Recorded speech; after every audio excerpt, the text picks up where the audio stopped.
আজকের রাতটি এত মর্যাদাপূর্ণ। রাত শুরু হয়ে গেছে সূর্যাস্তের সাথে সাথে, ঠিক কিনা বলেন? আল্লাহ রাসূল সাল্লাল্লাহু আলাইহি ওয়াসাল্লাম বলেছেন, এই রাতে কেউ যদি একটি নেক আমল করে, অন্যান্য দিন আল্লাহ দেন 10 গুণ সওয়াব, এই রাতে দেন 100 গুণ সওয়াব। বান্দার আমল আল্লাহর কাছে পৌঁছায় এই জুমাবারে। আল্লাহু আকবার। সম্মানিত ভাইরা, আমি একটি ছোট্ট ঘটনা দিয়ে আজকের এই ভূমিকা কথাটা রাখতে চাই, যাতে আপনাদের জন্য আমল করা এবং বোঝাটা সহজ হয়। রাসূল সাল্লাল্লাহু আলাইহি ওয়াসাল্লামের 11 জন স্ত্রী ছিলেন, উম্মাহাতুল মুমিনিন, আমাদের মায়েরা। আল্লাহর নবী প্রত্যেকের হক যথার্থভাবে আদায় করতেন। এমনই একটি বৃহস্পতিবার রাত, যেটা জুমার রাত, বৃহস্পতিবার দিবাগত রাত, ওই দিনের যার ঘরে আল্লাহর নবী থাকার কথা তিনি ছিলেন হযরত মাইমুনা রাদিয়াল্লাহু তাআলা আনহা ওয়া নাওহা। মাইমুনা রাদিয়াল্লাহু তাআলা আনহা ছিলেন অতিশয় বৃদ্ধা, শারীরিকভাবে দুর্বল। আল্লাহর নবী মাইমুনার ঘরে ঈশা নামাজ পড়ে গমন করলেন, দরজায় নক করলেন, দরজা খুলে দিলেন মাইমুনা রাদিয়াল্লাহু আনহা। রাসূল সাল্লাল্লাহু আলাইহি ওয়াসাল্লামের পাশে বসিয়ে মাইমুনা বলছে, নিয়ে রাসূলুল্লাহ, আমার গায়ে আজকে জ্বর মনে হচ্ছে, শরীরটা ভালো না। আজকের এই রাতটা আমি আমার বোন আয়েশাকে হাদিয়া হিসেবে দান করলাম, আপনি তার ঘরে অবস্থান করুন। এদিকে আয়েশা রাদিয়াল্লাহু তাআলা আনহা আল্লাহ তাআলার কাছে গোপনে গোপনে একটা নিয়ত করেছেন, আল্লাহ জানি আজকে আল্লাহর রাসূল আমার ঘরে আসবেন, যদি আসেন তাহলে শুকরিয়া দান 200 রাকাত নামাজ আমি তোমার কাছে আদায় করব। সুবহানাল্লাহ। আল্লাহ রাসূল মাইমুনার ঘর থেকে চলে গেলেন, আয়েশার ঘরে গিয়ে নক করলেন। আয়েশা রাদিয়াল্লাহু তাআলা আনহা দরজা খুলে দিলেন। দরজা খুলে দেওয়ার সাথে সাথে সালাম দিয়ে নবীকে ঘরের মধ্যে তুলে নিলেন, পাশে বসিয়ে ঘরে যা খাবার ছিল তা দিলেন। এবার বলতেছে আয়েশা রাদিয়াল্লাহু তাআলা আনহা, ইয়া রাসূলুল্লাহ, আপনি কি ভুল করে আসছেন কিনা? কারণ আজকে তো আপনি আমার ঘরে আসার কথা না, আজকে তো হক হলো আমার বোন মাইমুনা। এর মানে পাইলি মনের আকাঙ্ক্ষা আছে, কিন্তু অন্যের হক নষ্ট হবে এটা হযরত আয়েশা চাচ্ছেন না। সুবহানাল্লাহ বলবেন না? আমরা পাওয়ার আগে অন্যের হক জোর করে যেখানে খাওয়ার প্রতিযোগিতা, সেখানে হযরত আয়েশা রাদিয়াল্লাহু তাআলা আনহা একদিকে পাওয়ার জন্য মান্যত করেন, অপরদিকে বলছেন আজকে তো আমার হক নয়। সুবহানাল্লাহ বলবেন না? বাংলাদেশের নারী সমাজ যদি এতটুকু স্যাক্রিফাইসের চিন্তা করত, তাহলে কমপক্ষে ঘরে ঘরে অশান্তির দাবানল চলত না। স্ত্রীর যন্ত্রণায় স্বামী আত্মহত্যা করে তারপরে লাইভে এসে বলতো না, আমি খুব কষ্টের ঠেলায় আত্মহত্যা করছি। নারীরা যদি এতটুকু স্যাক্রিফাইস মাইন্ডেড হতেন, তাহলে নেতৃত্বের কারণে কমপক্ষে আমাদের এত কষ্ট ভোগ করা লাগতো। আমাদের এই দক্ষিণাঞ্চলের মানুষ কষাকষি মরিচের কষা শেষ, ঠিকই না বলে? নেতা নেত্রীরা ডলাডলি, আমরা মাঝখান থেকে জনগণের অবস্থা পারবো। যাই হোক, এবার খেয়াল করুন, আয়েশা রাদিয়াল্লাহু তাআলা আনহা এই কথা বলার সাথে সাথে হযরত মাইমুনা কথাটা নবী সাল্লাল্লাহু আলাইহি ওয়াসাল্লাম নিয়ে আসলেন যে আয়েশা, আজকে মাইমুনা আমি তার ঘরে গিয়েছি, কিন্তু তিনি খানিকটা অসুস্থ হয়, আজকে রাত তোমাকে হাদিয়া হিসেবে দান করেছেন। সুবহানাল্লাহ বলবেন না? হযরত আয়েশা রাদিয়াল্লাহু তাআলা আনহা আল্লাহর রাসূল সাল্লাল্লাহু আলাইহি ওয়াসাল্লামকে শুইয়ে দিলেন। কত রাকাত নামাজ পড়তে হবে? 200 রাকাত। সুবহানাল্লাহ বলবেন? 200 রাকাত নিয়ত করেছেন, 200 রাকাত নামাজ পড়বেন। মতান্তরে 100 রাকাত নামাজ পড়বেন, 200 রাকাত নামাজ। একই হাদিসে আছে, আরেকটা হচ্ছে 100 রাকাত নামাজ নিয়ত করেছেন। হযরত আয়েশা রাদিয়াল্লাহু তাআলা নামাজে দাঁড়িয়ে গেছেন, আল্লাহ তুমি আমার কথা এত শোনো। সুবহানাল্লাহ বলেন। আল্লাহ আমি দোয়া করলাম, আপনি কবুল করে নিয়েছেন, তোমার শুকরিয়া হে মালিক। আপনি বলেন আবেগ ভরা এই নামাজের সিজদা থেকে কি মাথা ওঠে তাড়াতাড়ি? দীর্ঘ সিজদায় আয়েশা কাঁদছেন, অঝোর নয়নে। আল্লাহর নবী বিছানায় ইবতিউবি করছেন।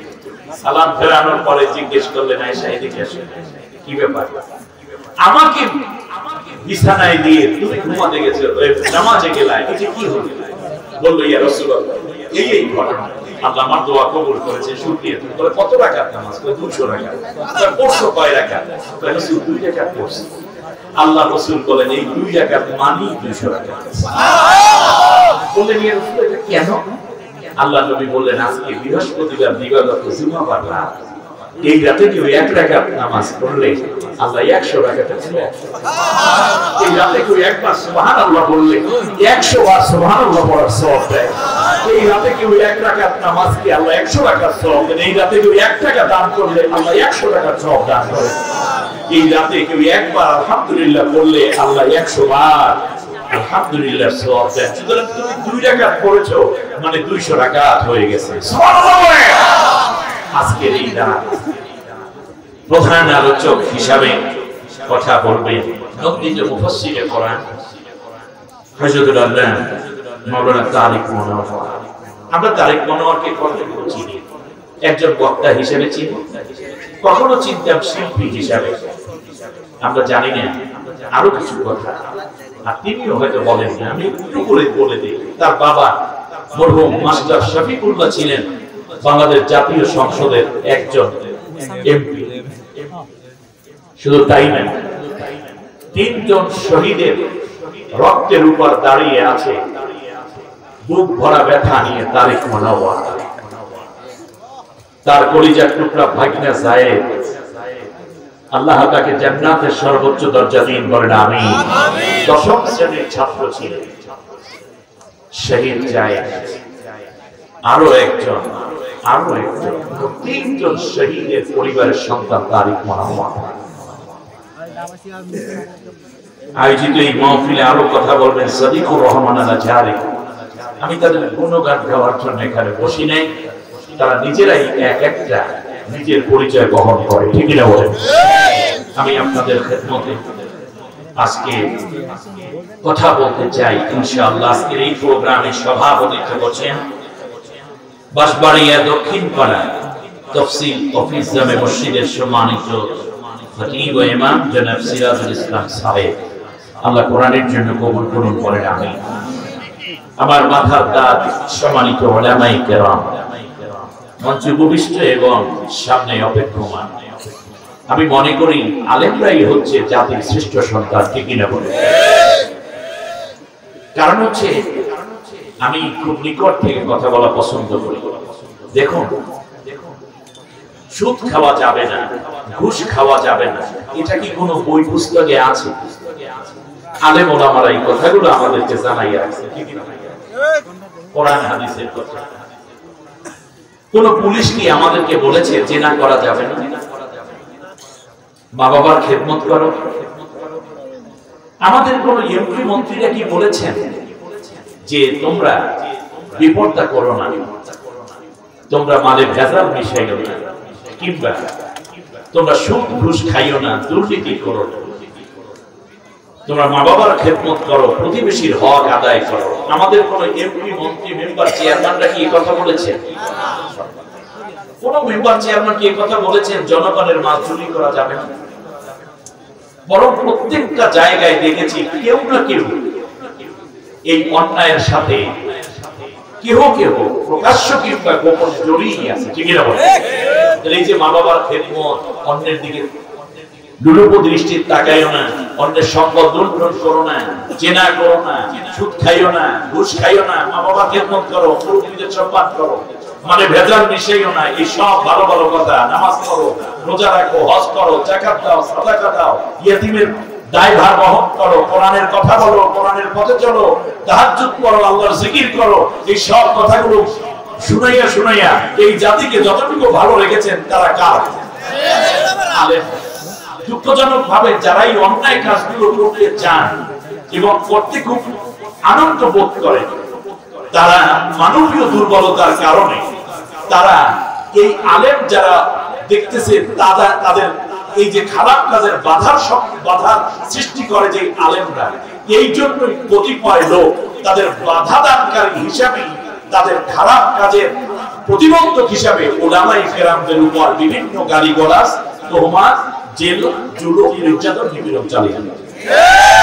এর থেকে বাঁচার উপায় হচ্ছে আমরা আলেমদের সাথে থাকবো। আলেম ওলামা যেখানে আমরা যাব, কথায় এক কিনা বলেন। সম্মানিত মুরব্বিয়ানে কারাম, যুবক ভাইয়েরা, পর্দার অন্তরালের সম্মানিত মা বোন, অন্য ধর্মাবলম্বী ভাই বোনদেরকে আন্তরিক মোবারকবাদ জানি।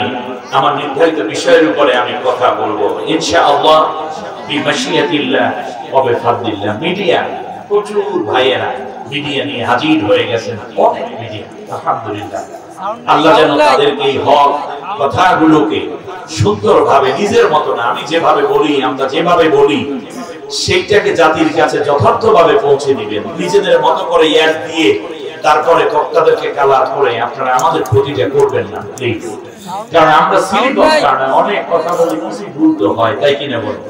যেই কথাগুলো জাতির জন্য ক্ষতি হয়, দুই একটা কথা যদি হয়ে পড়ে, দয়া করে ওইগুলো ডিলিট করে দিবেন। যেটা ভালো কথা, হেদায়েতের কথা, এগুলো আপনাদের বিবেচনা দিয়ে ভালো রেখে আপনারা জাতির সামনে দিবেন। এই কাজগুলোকে আল্লাহ সাদাকায়ে জারিয়া হিসেবে সকল কবুল করুন বললাম। সম্মানিত ভাইরা, আমি সোজা চলে যাচ্ছি আল্লাহ রাব্বুল আলামিনের কোরআনের কাছে। আমার আলোচ্য বিষয়টা একটু বলে দেই, তাহলে আপনাদের কথা শুনতে মজা লাগবে। আলোচ্য বিষয় হচ্ছে হালাল ও হারাম, বিশেষ করে সুদ ও ঘুষের উপরে। আমাকে কথা বলার জন্য মনে হয় 5 টাকা দিয়ে আমাদের প্রিয় রবিউল ভাই বোঝাতে চেয়েছেন। আমি এই জায়গায় থাকি। আমি আপনাদের কাছে প্রথমে জানতে চাই, সুদ এবং ঘুষ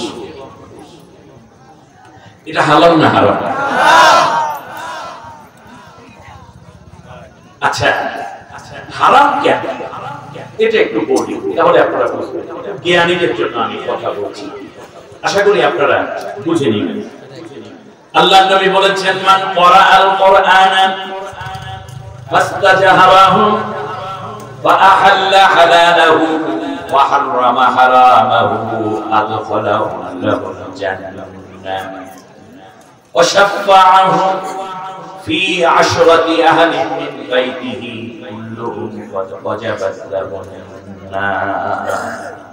আল্লাহর নবী বলেন, যেই ব্যক্তি কোরআন পড়লো, কোরআন বুঝলো, কোরআনের কথাগুলো বিশ্ববাসীর কাছে স্পষ্ট করে প্রকাশ করে দিল, কোন বিষয় গোপন করে নাই, যা জেনেছে তা বুঝিয়ে দিল, জানাই না দিল।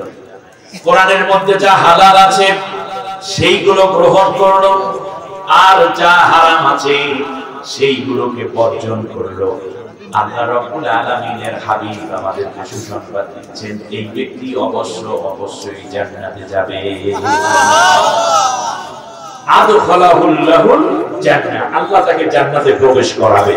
সুসংবাদ দিচ্ছেন আমাদের রাসূল সাল্লাল্লাহু আলাইহি ওয়াসাল্লাম। নবীজি সুসংবাদ দিলেন, এরপরে নবী বলছেন শুধু একা প্রবেশ করবে না, বরং ওয়াশাফাআহু ফি 10 মিন আহলি বাইতিহি কুল্লুহুম ক্বাদ ওয়াজাবাত লাহুন নার।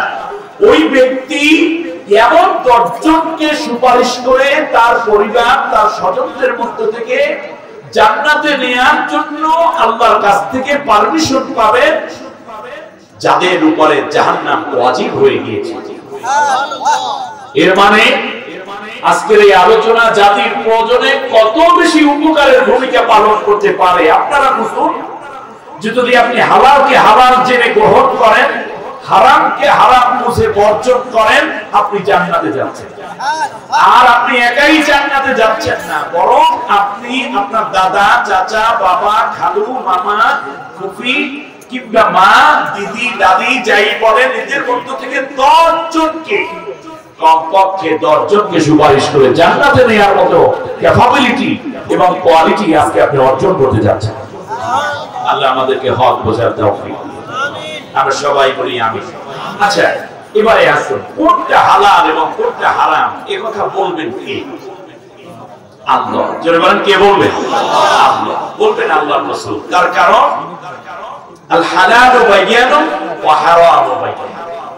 হালাল স্পষ্ট, হারাম স্পষ্ট হয়ে গেছে। মাঝখানে যেই বিষয়গুলো আছে গোপন, যেগুলো সন্দেহ পোষণ হয়, সেগুলো থেকে তোমরা বেঁচে থাকবে, এটার নাম তাকওয়া। সুবহানাল্লাহ বলেন। এখন হালাল কি আর হারাম কি? আচ্ছা, প্রথমে আমি আপনাদেরকে বলি, আল্লাহ রাব্বুল আলামিন প্রথম আদম আলাইহিস সালামকে জান্নাতে থাকতে দিলেন।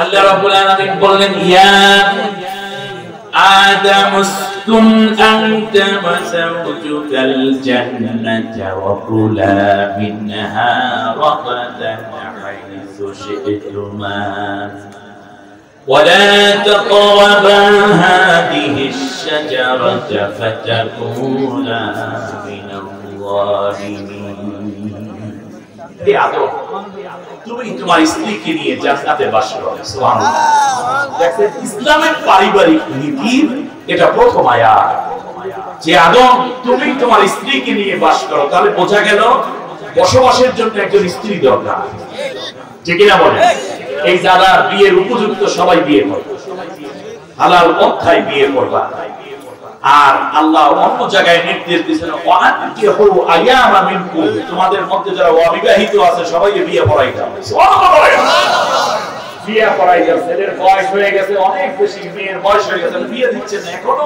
প্রতিষ্ঠিত হয়নি এই বিয়েটাকে প্রতিষ্ঠিত করে দিবি আল্লাহ নবী বলেছেন তিন শ্রেণীর মানুষের রিজিকের দায়িত্ব আল্লাহ নিজে পালন করেন তার মধ্যে ওই যুবক যে নিজের সতীত্বকে হেফাজত করার জন্য বিয়ে করেছে সুবহানাল্লাহ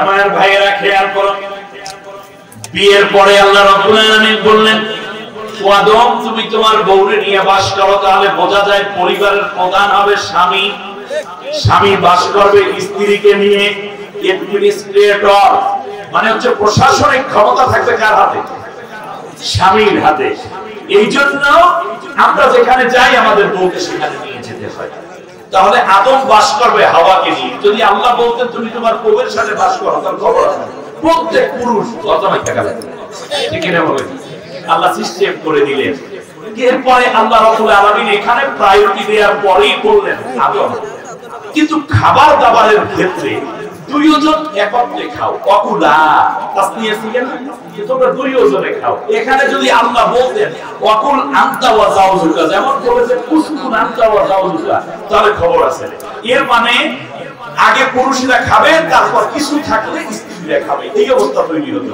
কিন্তু খাবার দাবার ওঠা বসা সামাজিক নিরাপত্তা এবং পোশাক পরিচ্ছদ বাসস্থানের সুবিধা অর্থনৈতিক সুবিধার ক্ষেত্রে আল্লাহ তাআলা দুইজনকে সমান করে দিলেন যেই নারীরা আজকে নারী অধিকারের জন্য রাস্তায় নেমেছো তোমরা তো জানোই না তোমাদেরকে তো প্রথমেই আল্লাহ সৃষ্টির শুরু থেকে বলেছেন ওয়াকুলা তোমরা দুইজনে খাবে পড়বে সবাই সমান সুবহানাল্লাহ ওয়াকুলা দুইজনে সমান কিন্তু একটা কথা আছে একটা জিনিস আমি নিশ্চিত করে দিয়েছি ইয়া করেছেন এর মানে হালাল করা হয়েছে সব ইস্টক করা হয়েছে একটা জায়গায় ওয়ালা তাকরাবা হাদিহি আশ-শাজারাতা ফাতাকুনা মিনাল যালিমিন এই গাছটা নিকটেও যাবে না যদি এই গাছের কাছে যাও তাহলে তোমরা জালেম হয়ে যাবে এর মানে আল্লাহ যা নিষেধ করেছেন সেটা হারাম আর ওই হারাম কাজ যারা করে তারা জুলুম করে তারা যাবে ক্লিয়ার কি না কোনো ভেজাল আছে নাই সোজা বুঝে নেন যেটা হারাম এই হারাম যারা করে হারাম যারা খায় তারা যাবে এজন্য আদম আলাইহিস সালাম ভুল করলেন গাছের ফল খাইলেন কিন্তু দোয়া করতেছেন জালেম এর জুলুমের মাপ পাওয়ার জন্য আল্লাহ বলেন ফাতাকুনা মিনাজ জালিমিন তোমরা জালেম হয়ে যাবা আর আল্লাহ বলেন ফাতালাক্কা আদামু মির রাব্বিহি কালিমাতিন ফাতাবা আলাইহি ইন্নাহু হুয়াত তাওয়াবুর রহিম এরপর আমি আদম আমার কাছে তওবা করেছি আমি মাফ করে দিয়েছি এরপরে তার দোয়া কবুল করে আবার জান্নাতি করে নিয়েছি সুবহানাল্লাহ তাহলে এখানে জুলুমটা কি হলো এজন্য দেখুন ফাতাকুনা মিনাজ জালিমিন কাফিরিন বলেন তাহলে যারা এই পৃথিবীতে হারামের সাথে জড়িয়ে আছে আল্লাহর ভাষায় তারা কি জানে জোরে বলেন আদম কি বলতেছে রব্বানা যালামনা দেখেন যালাম কাফারনা বলেন বলছেন কি ওই যে ফাতাকুনা মিনাজ জালিমিন ওই কাজ করার কারণে আমি কি হয়ে গেছি জালেম হয়ে গেছি জালেম হওয়ার কারণে মাফ চাইতে হবে আল্লাহ জালেমদেরকে maaf করে দিবেন অতএব আজকে আমি যে হারাম বিষয়গুলো বলবো যদি আপনি আজকে তওবা করেন আদম আলাইহিস সালামকে আল্লাহ যেভাবে maaf করে দিয়েছেন আপনি আমি আজকে সেইভাবে maaf পেয়ে যাবেন খুব গোড়ার কথা সংক্ষিপ্ত টাইমে এত বড় বিশাল আলোচনা হয়েছে। তবে একটা জিনিস আমি মনে হয় আপনাদেরকে দেওয়ার চেষ্টা করবো, যদি বেশি করে দোয়া করেন আর ইখলাসের সাথে দোয়া করেন, আশা হলে হবে। এবার খেয়াল করুন, আদম আলাইহিস সালাম বললেন, রব্বানা যালামনা আনফুসানা ওয়া ইল্লাম তাগফির লানা ওয়া তারহামনা লানাকুনান্না মিনাল খাসিরিন। আদম আলাইহিস সালাম বললেন, রব্বুল আলামিন, তোমার নিষিদ্ধ জিনিস তুমি যা নিষেধ করেছো তা তো খেয়ে ফেলেছি। আল্লাহ তাআলা, তোমার কাছে আমি দোয়া করি, আল্লাহ কোনদিন আর এই কাজ আমি করব না, তুমি যদি আমাদেরকে মাফ না করো আর তুমি যদি রহম না দাও, তাহলে আমি জলিল খার হয়ে যাব। এর মানে হচ্ছে হারাম জিনিস যারা ভক্ষণ করে তারা শেষ পর্যায়ে ধ্বংস হয়ে যায়। হারামের পথে যারা ধ্বংস হয়ে যায় তারা, ঠিক না বলেন? আদম বুঝতে পেরেছেন আল্লাহর নিষিদ্ধ জিনিস নেওয়ার রেজাল্ট হচ্ছে কি? ধ্বংস হয়ে যাওয়া। এখন আল্লাহ রাব্বুল আলামিন মাফ করে দিলেন। এখন আমি আপনাদেরকে আল্লাহর নিষিদ্ধ জিনিস, আল্লাহর অবৈধ জিনিস কেউ যদি গ্রহণ করে তার প্রথম সিম্পটমটা কি? আদম আলাইহিস সালাম যখন ফালাম্মা যাকা শাজারা, আল্লাহ রাব্বুল আলামিন বললেন, যখন আমি আদমকে বললাম এত নাজ নিয়ামত দিলাম, তুমি সব কিছু খাইও, গাছটার নিকটবর্তী হয় না, যখন সে শয়তান তাদের প্রিয়জনকে প্রতারিত করলো, ওয়াসওয়াসা দিল। এরপর আদম আলাইহিস সালাম যখন এই ফলটা খাইলেন, আল্লাহর নিষিদ্ধ জিনিস, আল্লাহ যা অবৈধ করেছেন, আল্লাহ যা নিষেধ করে দিয়েছেন, এই জিনিসগুলো যখন কারো ভেতরে গ্রহণ করে, তার ভেতরে যায়, সর্বপ্রথম একটা সিম্পটম শুরু হয়। সেই সিম্পটমটা হলো উলাঙ্গফনা।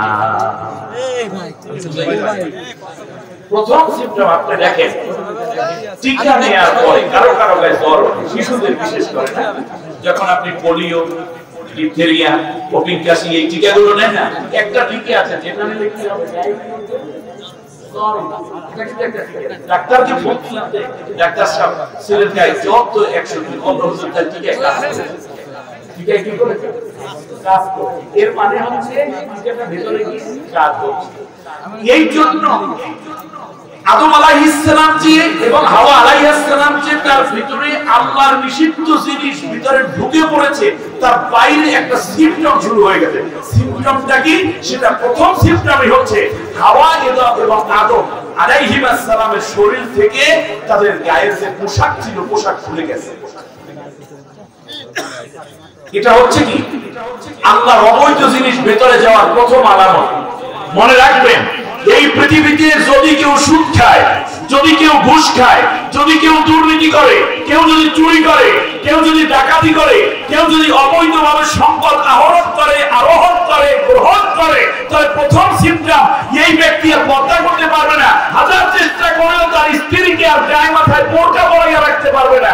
এমনকি তার কন্যাটিকে হাজার চেষ্টা করেও সম্পর্কে মাথায় ওড়না এবং নাকে স্কার্ফ পরানোর সুযোগ পাবে না। তার কারণ বাবা কিংবা স্বামী অথবা ভাইয়ের অর্জিত সম্পদ হারাম হওয়ার কারণে তার শরীরের মধ্যে যে অংশটা ঢুকেছে, সে প্রথম প্রতিক্রিয়াই হয়েছে সে বেপরদা হয়ে যাবে। বিশ্বের দ্বিতীয় বৃহত্তম মুসলিম রাষ্ট্রে নারীদের এই চূড়ান্ত বেপরদা দেখে মনেই হচ্ছে আমার জাতির বেশিরভাগ মানুষ হারাম খাবারের মধ্যে জড়িয়ে গেছে।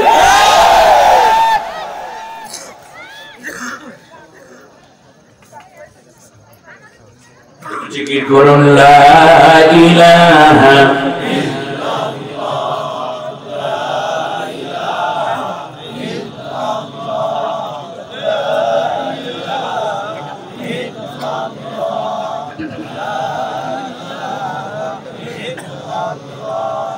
লা ইলাহা ইল্লাল্লাহ, লা ইলাহা ইল্লাল্লাহ, লা ইলাহা ইল্লাল্লাহ।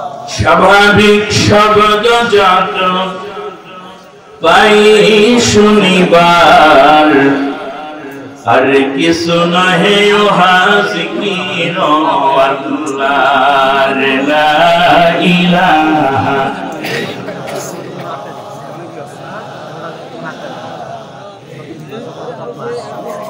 লা ইলাহা ইল্লাল্লাহ মুহাম্মাদুর মুহাম্মাদুর রাসূলুল্লাহ। আমার কথা বুঝতে আপনাদের কষ্ট হয়েছে? আজ বিভিন্ন জাতি, ইহুদি, খ্রিস্টান, বৌদ্ধ, হিন্দু, এরপরে জৈন সম্প্রদায়, এইরকম সম্প্রদায়গুলোর নারীরা এবং পুরুষেরা আজকে যে বেপরদা হয়েছে, তারাও আদম আলাইহিস সালামের সন্তান, হাওয়া আলাইহিস সালামের সন্তান, ঠিক না বলেন? কিন্তু তাদের ভিতরে কি নাই? পর্দা নাই। জোরে বলেন কি নাই? এই পর্দা না থাকার কারণ তারা হারাম খেতে অভ্যস্ত। আল্লাহ যা হারাম করেছেন সেই জিনিসগুলোই খেতে তারা পছন্দ করে। ওয়ালা তাকরাবা হাদিহিস শাজারা, ওই গাছের নিকটে যাইও না, আল্লাহ যা নিষেধ করেছেন ওটাও একটা নিষেধাজ্ঞা।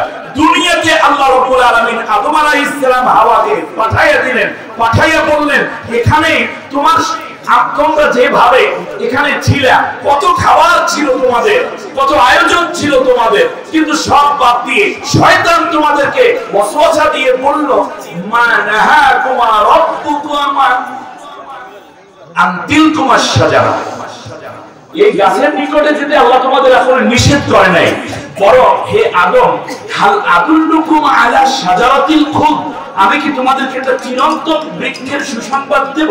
আর সেটা হচ্ছে এই যে যেই গাছের নিকটে আল্লাহ যেতে নিষেধ করেছেন, যা খেতে আল্লাহ নিষেধ করেছেন, এই খাবারটা যদি তোমরা খেতে পারো তাহলে আল্লাহর সাধ্য নাই এই জান্নাত থেকে তোমাদেরকে ফালাই দেয়। জান্নাতে বানাইলেন কে? খাবার দিলেন কে? আদম কি স্ত্রী দিলেন কে? সব খাবার খাচ্ছে আদম জান্নাতের, আর যেটা নিষিদ্ধ সেইটার প্রতি প্রলুব্ধ করলো কে? শয়তান।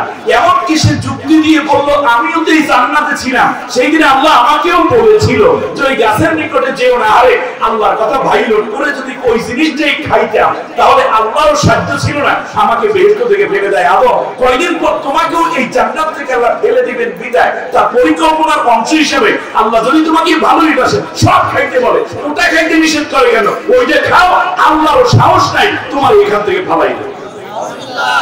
অতএব হারাম খাবার আল্লাহ নিষিদ্ধ কাজের প্রতি উদ্বুদ্ধ করে কে? দুনিয়ায় হাজার পানি আছে, ডাবের পানি, ইকুর পানি, ইকুর রস আছে না, বাঙ্গির মধ্যে পানি, এমনকি তরমুজের মধ্যে পানি, ক্ষীরার মধ্যে পানি, দুধ পানীয় জাতীয় খাবার, মধু পানি জাতীয় খাবার, এমনি করে করে টিউবওয়েলের পানি, এমনি করে কত পানি দিয়ে বৃষ্টির পানির মতো নিয়ামত দিয়ে আল্লাহ রাব্বুল আলামিন আমাকে আপনাকে লালন করেন। শয়তান কয় এত কিছু খাও, কিন্তু ফেন্সিডিল যদি না খাও, মদ নামক লাল পানি যদি না খাও তাহলে খাইলে কি? আল্লাহ রাব্বুল আলামিন এখানে এটা পরীক্ষার মধ্যে ফেলে রেখেছেন, সব পানি খাবা কিন্তু ওইটা খাবা না। আর শয়তান কয় এইটা না খাইলে খাবি কি? এই জন্যই দেখবেন কিছু নারী পুরুষ সব পানি খাওয়ার পরে লাল পানির বোতল লইয়া নাচানাচি করে। যেই নায়ক নায়িকা, গায়ক গায়িকা, শিল্পপতি, ধনী কিংবা এমপি মন্ত্রী ব্যারিস্টার সেখান থেকে নিয়ে শিল্পপতি হয়ে এমপি মন্ত্রী থেকে নিয়ে সচিব পর্যন্ত, সেখান থেকে নিয়ে বিশ্বের যারাই আছে হোক নারী কিংবা পুরুষ, যখন এই হারাম খাবার তাদের পেটের ভিতরে ঢুকে পড়ে, পানিও পেটের ভিতরে ঢুকে পড়ে, সাথে সাথে দেখবেন তাদের নারী, তাদের স্ত্রী, তাদের সন্তান, এমনকি ওই মেয়েটা পর্যন্ত পর্দা পুশিদার করতে পারে না, হাফ প্যান্ট পরিয়া ঘরে ঠিক না। এত গোশত দিলেন আল্লাহ রাব্বুল আলামিন, বললেন গরু খাবি, উট খাবি, মহিষ খাবি, ভেড়া খাবি, বকরি খাবি, দুম্বা খাবি, কবুতর খাবি, হাঁস মুরগি খাবি, বাইলি হাঁস ধরি পারলেও খাইস তোরা, কিন্তু মনে রাখবি আমার বান্দা বান্দীরা শুয়োরের গোশত খাবি না। আর এই আদম সন্তানের কেউ কেউ গোশত হিসাবে তাদের ধর্মীয় খাবার হিসাবেও দেখা যায় কেহ কেহ এই শুয়োরকে তাদের খাবার বানাই এনেছে, ঠিক কিনা বলে?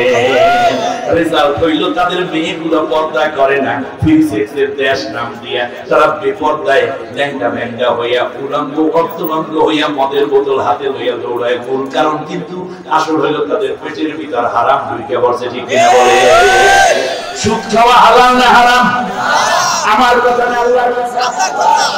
আল্লাহ রাব্বুল আলামিন কোরআনুল কারীমের সূরা বাকারার মধ্যে স্পষ্ট করে বলে দিল ওয়া আহাল্লাল্লাহুল বাই'a ওয়া আহাল্লাল্লাহুল বাই'a ওয়া হারামার রিবা। আমি আল্লাহ রাব্বুল আলামিন সুদকে হারাম করে দিয়েছি। নিষেধ করেছেন কি? আল্লাহ। আর আল্লাহ রাব্বুল আলামিন বললেন আমি তোমাদের জন্য ব্যবসাকে হালাল করেছি। কিন্তু এখানে একটি মৌলিক কথা আমার বলে রাখা দরকার। সূরা বাকারা এটা আয়াত নাযিল হয়েছে মদিনায়। জুড়ে বলেন কোথায়? মদিনায়। মদিনায় এই আয়াত নাযিল হয়েছে বিধায় বোঝা যায় এই যে আল্লাহর নবী যখন রাষ্ট্র চালাচ্ছেন কোরআন দিয়ে, কান খাড়া করে কথা, খুব গভীর কথা। তার কারণ রাষ্ট্রে সুদ নিষিদ্ধ করা এইটা কিন্তু হুজুরদের কাজ না, ওয়াইজদের কাজ না, এটা ওয়াজের বিষয় নয়। আমার কথা বুঝুন, এটা ওয়াজের বিষয় নয়, এটা খানকার বিশ্ববের বিষয় নয়, এটা তাবলীগ জামাতের কাজ নয়, এটা মাদ্রাসার কাজ নয়, এটা রাষ্ট্রের কাজ। এই জন্য মক্কায় 13 বছরে ইহুদি, খ্রিস্টান এবং আবু জেহেল, আবু লাহাবরা সুদ ভিত্তিক অর্থ ব্যবস্থা কায়েম করে রেখেছিল। আল্লাহর নবীর কাছে সুদের বিপরীতে আয়াত নাযিল হয় নাই। আল্লাহর নবী মদিনায় হিজরত করলেন, একটি ইসলামী রাষ্ট্র কায়েম হলো। আল্লাহ রাব্বুল আলামিন বললেন নবী এখন থেকে সুদ চলবে না, মুনাফা ভিত্তিক, ব্যবসা ভিত্তিক অর্থ ব্যবস্থা চলবে। অতএব তুমি এখন সুদ মুক্ত মুনাফা ভিত্তিক অর্থ ব্যবস্থার ঘোষণা দিয়ে দাও। তাহলে বোঝা যায় এই যে সুদ হারাম, সুদ হারাম, এই আয়াতটা মক্কায় 13 বছরে নাযিলই হয় নাই। যখন রাষ্ট্র আল্লাহর নবীর হাতে, তখন নাযিল হয়েছে সুদ হারাম। সুদ হারামের পরে এর বাস্তব উদ্যোগ নেওয়া মূলত হুজুরদের দায়িত্ব, বক্তাদের দায়িত্ব নয়, এদের বলা দায়িত্ব। কিন্তু মূল কাজটা করবে অর্থমন্ত্রী। যেহেতু মক্কার জীবনে সাহাবীরা অর্থমন্ত্রী দায়িত্ব পান নাই, নবীও পান নাই, এজন্য আল্লাহ রাব্বুল আলামিন বলে দিলেন নবী এখন তুমি এই কাজটা করো। বাস আল্লাহর নবী ঘোষণা করে দিলেন সুদ হারাম, ব্যবসা হারাম। সাথে সাথে আল্লাহ রাব্বুল আলামিন অর্থ ব্যবস্থাটাকে সুন্দর করে সাজানো একটা স্ট্রাকচার আল্লাহর নবীকে দিলেন। তিনি অর্থ ব্যবস্থাকে সুদের বিপরীতে মুনাফা ভিত্তিতে সাজালেন। আর এটা যদি ওয়াজের বিষয় হতো তাহলে আল্লাহ তাআলা মক্কায় এই আয়াত নাযিল করতেন, কারণ মক্কায় আল্লাহর নবী শুধু ওয়াজ নসিহতই করেছেন। মৌলিকভাবে ইসলামের সংস্কারমূলক কোন কাজে আল্লাহ রাসূল হাত দিতে পারেন নাই, কারণ সংস্কারমূলক কাজ করে রাষ্ট্র। নামাজ কায়েম এই শব্দটা আয়াত শোনার সাথে সাথে মনে করবেন এটা মদিনার আয়াত। জিনার শাস্তি এটা সাথে সাথে মনে করেন এটা মদিনার আয়াত, এটা মক্কার আয়াত না। চোরের হাত কেটে দাও, ডাকাতকে এভাবে শাস্তি দাও, এই আয়াতগুলো মদিনার আয়াত নয়, এটা মক্কার আয়াত নয়, এগুলো মদিনার আয়াত। তার কারণে এই দায়িত্ব পালন করে কে? জোরে বলেন কে? সরকার এবং রাষ্ট্র।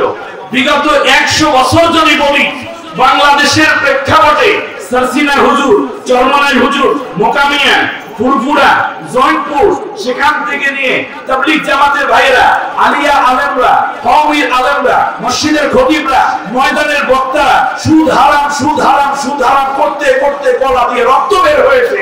আমার আগের বক্তারাও বলেছে, তার আগের বক্তারা মুরব্বিরা বলে বলে চলে গেছেন। আপনারা বলুন দেশে সুদ কমেছে না বেড়েছে? তাহলে বোঝা যায় সুদের এই আয়াতটা ওয়াজের বিষয় নয়, এটা রাষ্ট্রের বিষয়। স্বরাষ্ট্রমন্ত্রী যখন বাজেট ঘোষণা, এই যে যখন অর্থমন্ত্রী বাজেট ঘোষণা করবেন 1,000 কোটি টাকা, তিনি ঘোষণা করে দেবেন টোটাল অর্থ ব্যবস্থা স্থির হবে, মুনাফার উপর একটি পয়সাও সুদ থাকবে না। তাহলেই বোঝা যাবে কেবলমাত্র আল্লাহর এই আয়াত বাস্তবায়িত হয়েছে। ওয়াজ তো কম করলেন না, পর্দা করেন, পর্দা করেন, পর্দা করেন, পর্দা করতে করতে করতে করতে করতে করতে পর্দা খাইয়ে বলেছে বিশাল। আমাদের দক্ষিণাঞ্চলে পর্দা বলে কি রে দেবে না, ওটাও পর্দা বলে, আরেকটা পর্দা প্রজাপতিকে পর্দা, বিশেষ করে রসের হাড়ির মধ্যেই পর্দা বেশি পড়ে, ঠিকই না বলে? আপনি খেয়াল করুন, এই পর্দা রসের হাড়িতে পড়ে শেষ।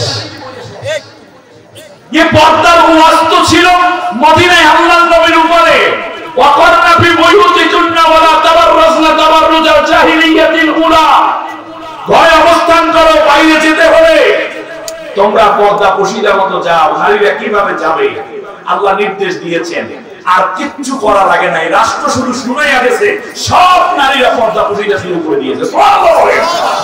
রাষ্ট্রীয় নিরাপত্তার জন্য এই বেপর্দা হয়েছিল, ধর্ষণ হয়, সেই জন্য আল্লাহ রাব্বুল আলামিন জানাইয়া দিলেন আস-সানিয়াতু ওয়াজ-জানি ফাজলিদু কুল্লা ওয়াহিদিন মিনহুমা মিআতা জাওজা, জিনাকারীকে ধরো আর 100টা করে বেত্রাঘাত করা। যদি বিবাহিত হয় কেউ, নারী পুরুষের দুইজনের একজন, তার কোমর পর্যন্ত কেড়ে পাথর মেরে ওর শরীর থেকে রক্ত গোশত আলাদা করে দাও, ওর বাঁচার কোনো অধিকার নেই। এজন্য সে নারীর ইজ্জত লুণ্ঠন করেছে। ওয়ালা তাকরাবুস জিনা, জিনার নিকটেও যাইও না। এই আয়াতগুলো মক্কার না মদিনা? সব মদিনার। সূরা নূর মদিনায় নাযিল হয়েছে। আমার ভাইয়েরা খেয়াল করুন, আমরা এত পর্দা পশিদার ওয়াজ করলাম, দিন দিন পর্দা বাড়ে নাই। সুদ যখন বেড়েছে, ঘুষ দুর্নীতি যখন বেড়েছে, তখন বেপর্দাও বেড়েছে। সুদ ঘুষ দুর্নীতির সাথে বেপর্দার একটা রিলেশন আছে, হারাম খাবার। আমরা কত ওয়াজ করলাম, আমার দিকে তাকান, কত ওয়াজ করলাম। ও আমার ভাইরা, আমার মা বোনেরা, ও প্রিয় গোপালগঞ্জের বন্ধুরা, ভালো করে শুনুন। মিডিয়ার ভাইরা কথাগুলো ভালো করে গ্রহণ করুন। এবার খেয়াল করুন, আমরা কত ওয়াজ করলাম মাদক দ্রব্য, মদ হালাল না হারাম। আমরা কি মদের পক্ষে কোনোদিন হুজুরের কথা বলছি? আচ্ছা, আমাদের পূর্বে যে মুরব্বীরা ওয়াজ করে পৃথিবী থেকে বিদায় হয়েছেন, তারাও তো এই মদের বিরুদ্ধে কথা বলছে, ঠিক না?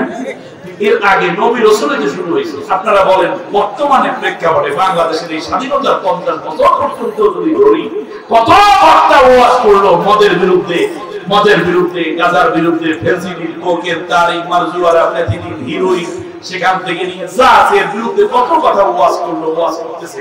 আপনারা বলেন, মদ, গাঁজা, ফেন্সিডিল কমতেছে না বাড়তেছে?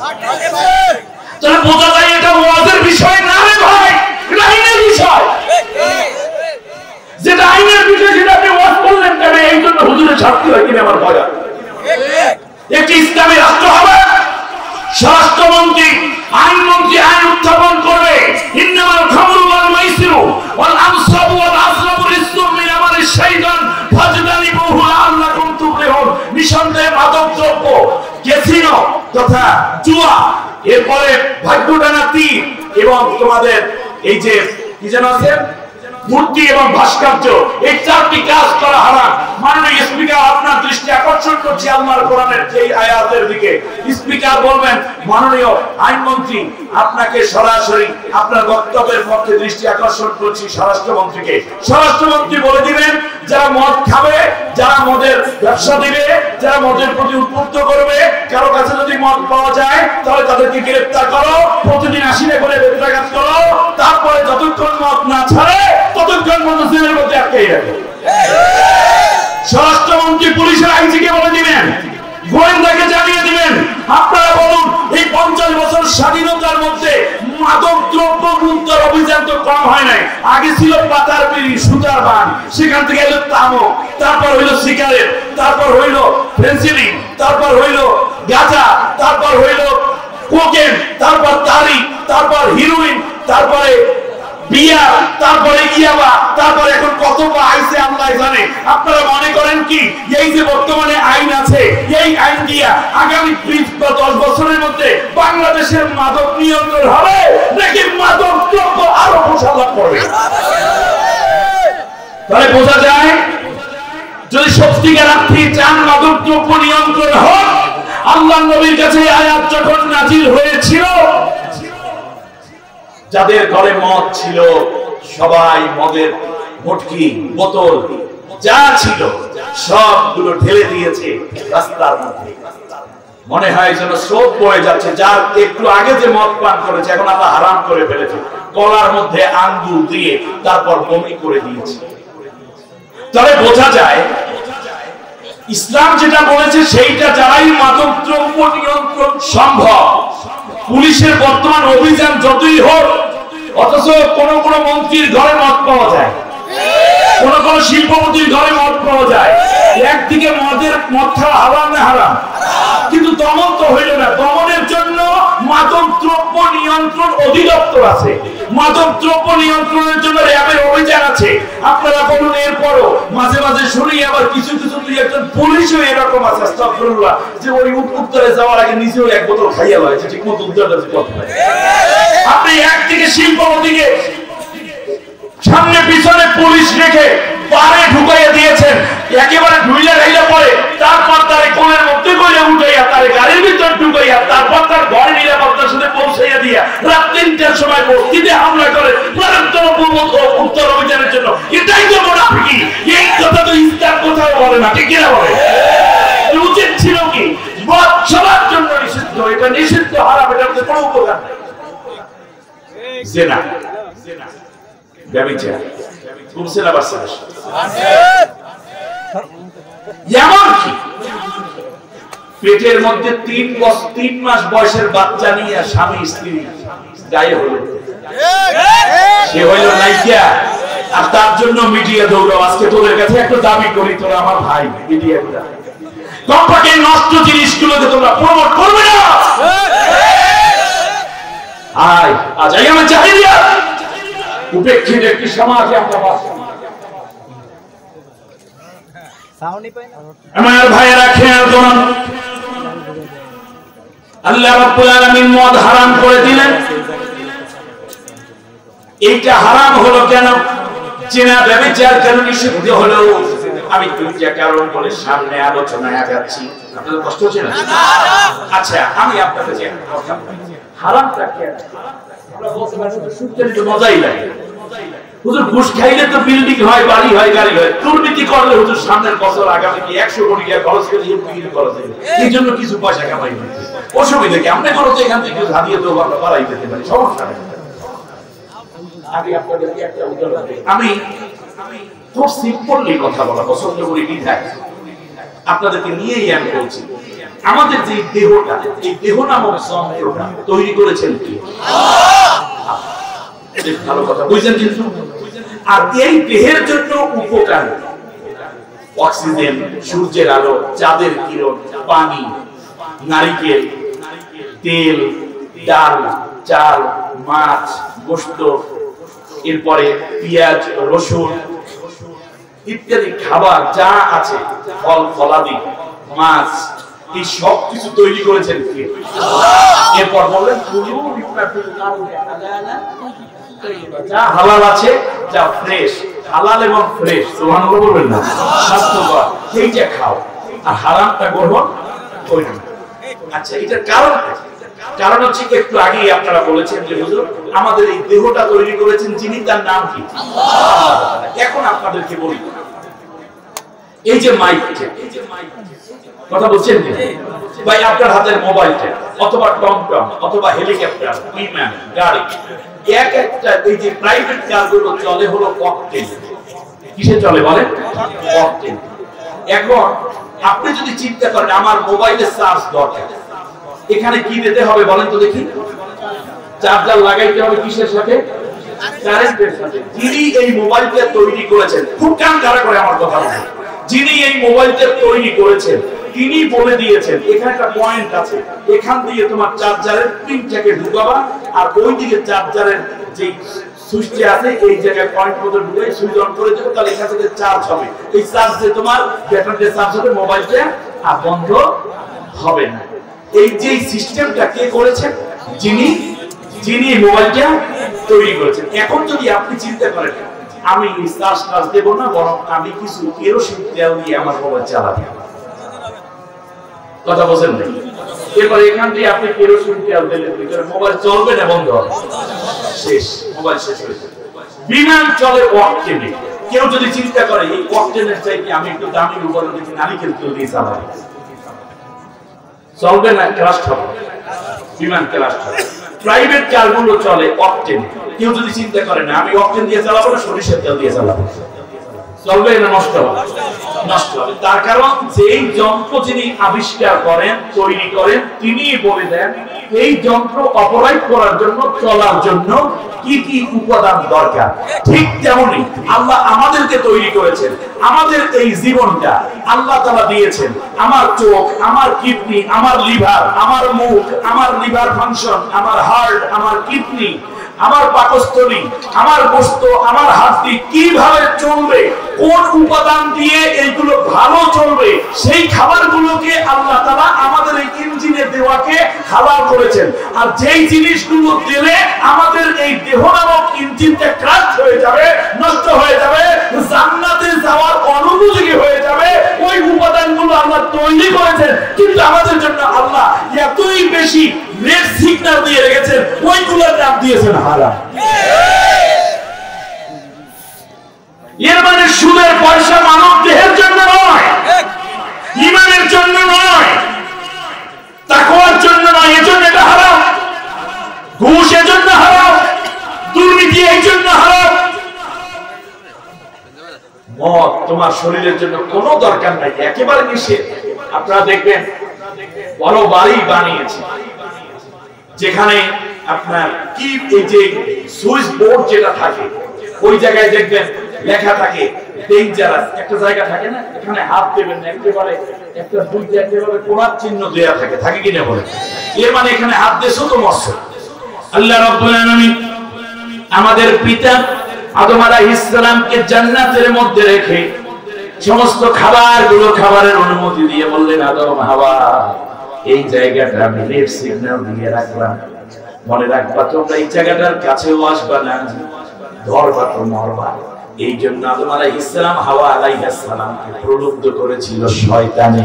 অতএব আজকে যারা সুদ খায়, দুর্নীতি করে, মদ খায়, বিপর্দায় চলে, যারা এই ধরনের খারাপ কাজ আল্লাহ নিষেধ যা করেছেন, যা হারাম করেছেন, এইগুলো যারা করে তাদেরকে পাইছে কিসে?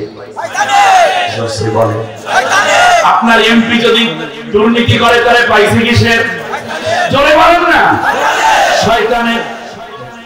যদি কোন নারী বেপর্দা হয়ে যায় তাহলে বুঝতে হবে তারে পাইছে কিসে? শয়তানে। যদি কেউ মদ পান করে তারে পাইছে কিসে? শয়তানে। শয়তানে পাওয়ার প্রথম আলামত হলো সে হারামকে গ্রহণ করেছে। আল্লাহ রাব্বুল আলামিনের জন্য কোরআনে বলেছেন, ওয়ামান ইয়াশু আন যিকরির রাহমানি নুকাইয়িদ লাহু শাইতানান ফাহুয়া লাহু করিন ওয়া ইন্নাহুম লায়াসুদ্দুনাহুম আনিস সাবিল ওয়া ইয়াহসাবুনা আন্নাহুম মুহতাদুন। যারাই আমার এই কোরআনের বিধিবিধান থেকে দূরে চলে গেল, তাদের জন্য একটা শয়তানকে আমি বন্ধু বানিয়ে রাখব। এর মানে কোরআনের শাসন, কোরআনের আইন, কোরআনের বিধান, কোরআনের হুকুমত, কোরআন ভিত্তিক ব্যক্তি, পরিবার, সমাজ, রাষ্ট্র থেকে আপনি দূরে চলে গেছেন, মানে আপনার শয়তানি ধরবে। আর শয়তানি ধরলে সে শয়তানি করে, আর শয়তানি করলে হারাম খায়, আর হারাম খেলে উলঙ্গপনা আছে, মানবতা শেষ হয়ে যায়, জুলুম করে। এই জন্য আল্লাহ বলছেন যদি খাও তাই জালেম হয়ে যাবে। সমাজের মধ্যে এত জুলুমের কারণ কি? মূল কারণ হচ্ছে সেই পুলিশ জুলুম করে, যে র্যাব জুলুম করে, যে বিচারপতি জুলুম করে, যে এমপি জুলুম করে, যে মন্ত্রী জুলুম করে, নিঃসন্দেহে তার পেটে দিতে হারাম।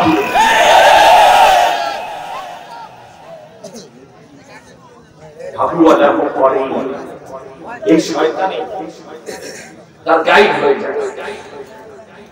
ফায়াদিল্লুনাহুম আনিস সাবিলি, এই শয়তান আমার পথ থেকে তারে পথচ্যুত করে দেয়, ভ্রষ্ট করে দেয়। ওয়ায়াহসাবুনা আন্নাহুম মুহতাদুন, অথচ সে মনে মনে ভাবে আমি হিদায়াতের উপরে আছি। অতএব যারা কোরআনের বিধিবিধানের বাইরে চলে গেছে, এই শয়তান তারে ঘুরায় আর হিদায়াত চিন্তা করেছে, সে যত বড় বুজুর্গ হোক, বলুন তো এই চিন্তাটা তার মাথার ভিতরে ঢুকাইয়া রাখছে কে? শয়তান। আমার বন্ধুগণ, একটু খেয়াল করুন, ভারতের কর্ণকে দেখে এখানে হিন্দুদের পর্দার দরকার নেই, তোমরা বেপর্দা হয়ে যাও, কারণ তোমাদের প্রত্যেকটা মূর্তি, নারী মূর্তিও তোমরা তোমাদের দেবীগুলো উল্লঙ্ঘন করতে তোমরা এইটা পারো। আমরা কোন কোনোদিন কথা বলবো না, তোমাদের গোপনে আরো বাড়াও। কিন্তু যেই জায়গাটিতে একজন মুসলিম নারীদের সম্ভ্রম রক্ষা করার জন্য চায়, তার বোরকা ধরে খুলে ফেলবে, তার বোরকা ধরে তুমি কটাক্ষ করবে এবং বোরকার কারণে স্কুলে যেতে পারবে না, এই অধিকার তোমাকে তোমার ধর্ম দেয় নাই। এমনকি ভারতের সাংবিধানিক ভাবেও এই বিষয়টা স্বীকৃত নয়, যার যার ধর্ম শেষে পালন করবে। ঠিক না বলো? ধর্ম নিরপেক্ষ হয় তাহলে আমার ধর্ম আমি পালন করছি, তুমি আমাকে বাধা দাও কেন? আমি গরু জবা দেই আমার ধর্মের আলোকে, তুমি সেখানে যে গরু জবাও দেয় তাকে নিষিদ্ধ করে সেই কোরবান করা ছেলেটিকে লোকটিকে নিয়ে তুমি তার উপর অত্যাচার করো, তাকে জবা দাও, বিরোধ তুমি সাংবিধানিক বিরোধী কাজ করছো তোমার ধর্মে। ঠিক না বলে? তুমি আমার মসজিদে আগুন লাগাও কেন? আমার বোন পর্দা করতে চায়, কি নাম জানো? মুস্কান খান, বর্তমান যুগের সুমাইয়া। আপনি দেখেছেন শত শত যুবক তেরে যাচ্ছে, তার সামনে আল্লাহু আকবার ধ্বনি দিয়েছে। আমি সূক্ষ্মভাবে খেয়াল করলাম, ওটার হাতাটা এখানে রাবার নাই। এই হাতাটা যদি উঁচু করে আল্লাহু আকবার বলতে গেলে তাহলে বোরকার কাপড়টা, হাতার কাপড়টা এদিকে চলে আসার সম্ভাবনা আছে, হাতের বাহু পর্যন্ত খুলে যাওয়ার সম্ভাবনা। সেই সময় তাকে দেখলাম এইভাবে সে এই দিকে বোরকার এই অংশটা চেপে ধরে তারপর আল্লাহু আকবার বলে হাত উঁচু করেছে। রোহিঙ্গা মুসলমানদের উপরে বর্তমান যুগের আধুনিক লেডি হিটলার অং সান সুচি যখন তার সৈন্যবাহিনী এবং পুলিশ দিয়ে নির্যাতন চালাচ্ছিল, তাদের টার্গেট ছিল মুসলমান গুলো যেন বদ্ধ হয়ে যায়। এই মুসলমান নারীরা পুরুষেরা সন্তান হারিয়েছে, স্ত্রী হারিয়েছে, স্ত্রী স্বামী হারিয়েছে, সন্তান মা বাবা হারিয়েছে। এরপরে তারা হিজরত করেছে টেকনাফ দিয়ে। কিন্তু মনে রাখবেন, একজন নারীও তাদের এত কষ্টের মধ্যে বোরকা খুলে মুখটা দেখায় না। প্রতিদিন মুসলমানদের রক্তে রঞ্জিত হচ্ছে ইহুদিদের গুলির আঘাতে। কাশ্মীরে ভারতীয় সৈন্যবাহিনীর গুলির আঘাতে মুসলমানদের রক্ত যাচ্ছে, সন্তান যাচ্ছে, নারীর ঘর পুড়িয়ে দিচ্ছে। সিরিয়ায় ঘর বাড়ি হামলা করে শেষ করে দিয়েছে। কিন্তু এরপরেও একজন বিপদকারী নারী আপনারা খুঁজে পাবেন না। শেষ পর্যন্ত আফগানিস্তানে এমন হয়েছে, তাও এমন এক পরিবেশ তৈরি হয়ে গেল, শেষ পর্যন্ত দেখা গেল যে নারীরা ঘর ছাড়া হয়েছে। এরপরে সেখান থেকে নিয়ে একটু একটু করে অত্যাচার নির্যাতনের স্টিম রোলার তারা চালিয়েছে। কিন্তু আমি আপনাদের কাছে জানতে চাই, একজন নারীও কি বিপদ হয়েছে? কিন্তু বাংলাদেশে কি হলো? আজকে মুসলমান সন্তানদেরকে এত ওয়াজ করে পর্দায় রাখা যাচ্ছে না, তার কারণ তাদের ঘরের ভিতর হারাম ঢুকে পড়েছে। ঠিক না বলেন আমার বন্ধুগণ? এই জন্য আজকের এই আলোচনার দ্বারা মূল জায়গাগুলোকে আমরা আইডেন্টিফাই করতে চাই। কেমন পর্যন্ত যদি এই রকম মাদক দ্রব্য উদ্ধারের অভিযান করা হয়, তারপরে আমার মনে হয় না মাদক দ্রব্য নিয়ন্ত্রণে আসবে। বরং মাদক দ্রব্য নিয়ন্ত্রণে আনার জন্য একটি মাত্র আইন দরকার, তা হচ্ছে আল্লাহর কোরআনের আইনকে বাস্তবায়ন করা। এর বিকল্প আর নাই। কারণ হচ্ছে আমরা দীর্ঘ 50 বছর পর্যন্ত যা দেখলাম, তাতে করে অন্যায় মোটেও কমে নাই। ঘুষ দুর্নীতি কমছে? কমে নাই। আপনারা বলুন তো দেখি, অন্যায় অত্যাচার অবিচার কমছে না বাড়ছে? অশ্লীলতা কমছে না বাড়ছে? সামনে আগামী 10 বছর পর সব কমে যাবে নাকি? না, আরো বাড়বে। এগুলো কমানোর একমাত্র ঔষধের নাম হচ্ছে আল্লাহ রাব্বুল আলামিনের কোরআনের হুকুমত চাই। এই কথার সাথে কে কে একমত? বুঝ দিয়ে দুইটা হাত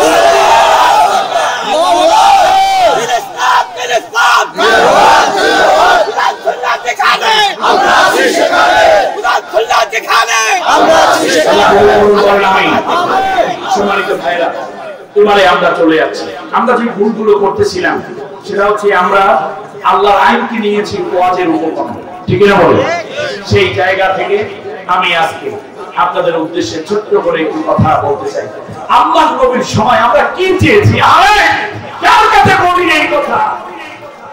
আফসোস, তাবলীগ জামাতের ভাইরা, পীরেরা, কওমি আলেম ভাইয়েরা, আলিয়ার আলেমরা, মুমিনরা, ইসলামের শিক্ষিতরা সবাইকে আমি বলছি, পুলিশ, র্যাব, গোয়েন্দা, এমপি, মন্ত্রী সবাই অনুরোধ করছি, আপনারা, আমরা চেয়েছিলাম সব মানুষ নামাজি।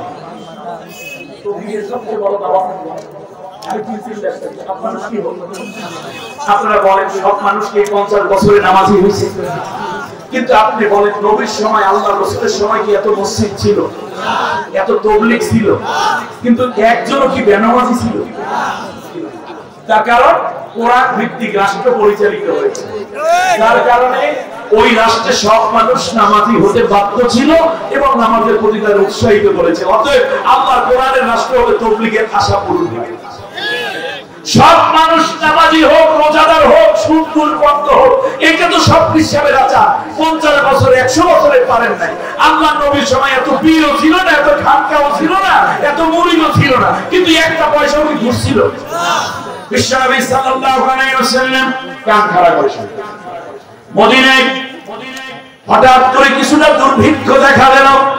বিশ্বনবী সাল্লাল্লাহু আলাইহি ওয়াসাল্লাম ঘোষণা করে দিলেন, ও আমার সাহাবীরা, সবাইকে জানাইয়া দাও যাদের সাহায্য নেওয়া দরকার বাইতুল মালের মধ্য থেকে তাদের সকাল থেকে আগামীকাল ফজরের পর থেকে সাহায্য দেওয়া হবে। নারী পুরুষ যার যার খাবারের প্রয়োজন আল্লাহর নবীর কাছে চলে আসে। ফজরের পর আল্লাহ সাল্লাল্লাহু আলাইহি ওয়াসাল্লাম 5 কেজি গোশত এইদিকে বাইতুল মালের উর্দু বাজারে দেওয়া হয়েছে। 5 কেজি গোশত, 5 কেজি খেজুর, 5 কেজি গম, 5 কেজি আটা, 5 কেজি তেল, এমনি করে করে আল্লাহর নবী প্রত্যেকের হাতের মধ্যে উঠাইয়া দিচ্ছেন। উঠাইয়া দিতে দিতে জোহরের ওয়াক্ত হয়ে গেছে। আল্লাহর নবীর দুই পাশে আবু বকর, ওমর, ওসমান, আলী, তালহা, জুবাইর, খাব্বাব, খুবাইব, বিলাল রাদিয়াল্লাহু বসে আছে। বিশ্বনবী সাল্লাল্লাহু আলাইহি ওয়াসাল্লাম, আল্লাহর নবী দাঁড়ালেন, বিলালের আযান শুনে নবীজি দাঁড়ালেন। এরপর তিনি জামাটা ঝাড়া দিলেন। আমার কথা শুনতেছেন আপনারা?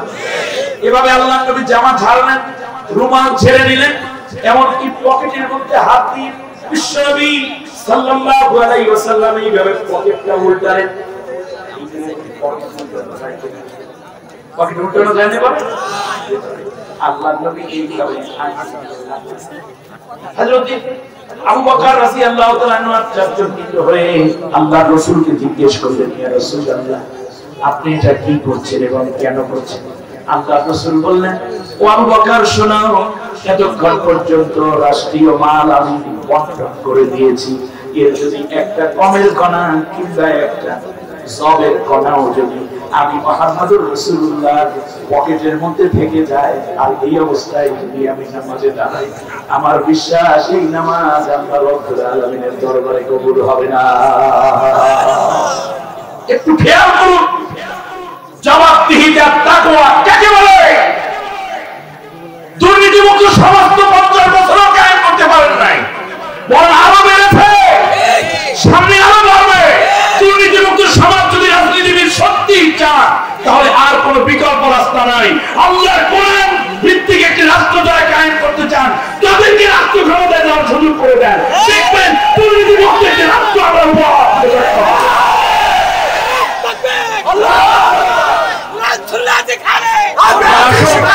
পরে আসি আল্লাহর নবীর পরে হযরত আবু বকরের কাছে আসি।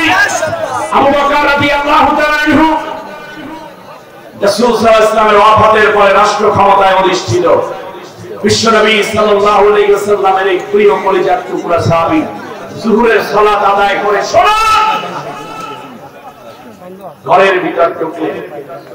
স্ত্রী রান্না করে রেখেছে দুম্বার গোশত, পাত্রের মধ্যে এক টুকরা উঠাইয়া স্ত্রীর দিকে যাচ্ছে। ও তাদের স্ত্রী উম্মে রুম্মান নাম, চমৎকার রান্না করেছিল। স্ত্রী জিহ্বার মধ্যে কামড় দিলেন, কপালে হাত দিয়ে বললেন, কি করছেন আপনি? খলিফাতুল মুসলিমিন, আপনি কি করছেন? বলল, কি হয়েছে? বলল যে এই বস্তু তো আমাদের না, এই গোশত হলো বাইতুল মাল থেকে দেয়া হয়েছে ইয়াতীমদেরকে দেওয়ার জন্য, এটা আমাদের খাবার না। তাহলে প্রত্যেকটা পৃথিবীর শাসকের স্ত্রী ইয়াতীমের খানা রান্না করে দেয়, আর আমাদের দেশের মেম্বার চেয়ারম্যানের সাথে দেখা করতে গেলে সিরিয়াল দেওয়া লাগে 5 দিন। সেবা তো দেওয়ার আপনি শুনুন, হযরতে ওমর আলী আবু বকর বললেন, আচ্ছা ঠিক আছে, আমাকে পানি দাও। পানি দেয়া হলো। আবু বকর রাদিয়াল্লাহু তাআলা আনহু পানি পান করলেন, পেট ভরে পানি পান করলেন এবং দুটি আঙ্গুল গলার মধ্যে বমি হলো। বমি হওয়ার দ্বারা তিনি ক্লান্ত হলেন, পেটের পানি বের হলো। উদ্দেশ্য ছিল গোশত টুকরা যেন বের হয়ে যায়, কিন্তু খেয়াল করে দেখুন গোশত তো বের হয়নি, বরং তিনি ক্লান্ত হলেন। বলেন আবার পানি দাও। আবার পানি দেওয়া হলো। আবার আল্লাহর এই প্রিয় বান্দা গলার মধ্যে আঙ্গুল দিয়ে বমি করলেন, কিন্তু দেখা গেল গোশত আসে নাই। আরে আবু বকর ক্লান্ত বললেন, প্রাণে মিশতে গোশত টুকরা হজম হয়ে যাওয়ার আগে তুমি আমাকে আবার পানি দাও। পরকালীন জবাবদিহিতা আল্লাহর ভয় যদি না হলে যত এমপি বানান, মন্ত্রী বানান, পুলিশ বানান, র্যাব বানান, মেম্বার চেয়ারম্যান যা বানাবেন, আগে যা খাইছে তার চেয়ে বেশি খেয়ে দেশটাকে চালাবো। শুনো, হযরত আবু বকর আবার পানি পান করলেন, গলার মধ্যে আঙ্গুল দিয়ে এবার বমি করলেন। গোশত টুকরা বেরিয়ে আসলো, কিন্তু পাকস্থলী ফেটে ব্লিডিং হলো। গলার বমির সাথে রক্ত বের হয়ে আসলো। হযরত আবু বকর রাদিয়াল্লাহু তাআলা আনহু গোশত টুকরাকে এভাবে ধরলেন, চোখের পানি মুছতে মুছতে বললেন, এক টুকরা গোশত তুমি না, কিন্তু তুমি যদি আমার শরীরের সাথে মিশে যাইতা, তাহলে আল্লাহর নবী বলেছেন, কুল্লু লাহমিন নাবাতা মিনাস সুহতি কানাতিন নারু আওলা লাহু, যেই রক্ত এবং গোশত হারাম বস্তু থেকে তৈরি হবে, এই গোশত এবং রক্ত কোনদিন জান্নাতে যাবে না, এটা জাহান্নামে যাবে। তোমার কারণে আমি আবু বকর জাহান্নামী হয়ে যেতাম। আল্লাহর কাছে ক্ষমা চাইলেন এবং বললেন, আল্লাহ আমি একটা দুম্বা তোমার ইয়াতীমদেরকে খাওয়াইয়া দেব, এটা সাদাকা। আবু বকরের জিন্দেগীর পরে চলে আসলেন হযরত ওমর ফারুক রাদিয়াল্লাহু তাআলা আনহুর সময়। ওমর ফারুক রাদিয়াল্লাহু তাআলা আনহু গভীর রাতে তিনি রাষ্ট্রীয় দায়িত্ব পালন করছেন। লেখালেখি ওই রাষ্ট্রের প্রায় অর্ধেকটা পৃথিবীর শাসন করছেন হযরত ওমর। এই বিশাল রাষ্ট্রের চিফ জাস্টিসের দায়িত্ব পালন করেন হযরত আলী রাদিয়াল্লাহু তাআলা। গভীর রাত্রি আলী রাদিয়াল্লাহু তাআলা এসে হযরত ওমরের দরজায় নক করলেন, টুক টুক করে আওয়াজ দিলেন। হযরত ওমর জিজ্ঞেস করলেন, এই রাতে কে তুমি? বলল, আনা আলী, আমি আলী আসছি। হযরত ওমর রাদিয়াল্লাহু তাআলা দরজা খুলে দিলেন। দুইজন দাঁড়ানো, বাতিটা জ্বলতেছে। বাতিটা ল্যাম্প, কপি, আমাদের এই দক্ষিণাঞ্চলে চেরাগ বললে তারা চেরাগ জ্বলতেছে। দুইজন দাঁড়ানো। হযরত ওমর জিজ্ঞেস করলেন, আলী এত গভীর রাতে তুমি আমার কাছে কেন এসেছো? হযরত আলী বললেন, পারিবারিক বিষয়ে একটা জরুরি আলোচনা করতে এসেছি। পারিবারিক ব্যাপারে জরুরি আলোচনা করতে এসেছি, কারণ পারিবারিক কিছু বিষয় একান্ত মুরব্বীদের সাথে পরামর্শ করা হয় না। হযরত ওমর রাদিয়াল্লাহু তাআলা একটু নিচু হয়ে চেরাগটাকে উঠাইলেন, ফুদিয়া নিভাইয়া দিলেন। হযরত আলী তখন দাঁড়ালেন, ঘরের ভেতর থেকে বাতিটা জ্বালাইয়া অন্য চেরাগ ধরাইয়া নিয়ে আসলেন।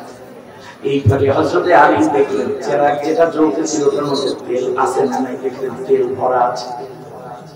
দুইজন আলোচনা করলেন, কথাবার্তা শেষ করে আলী চলে যাচ্ছেন।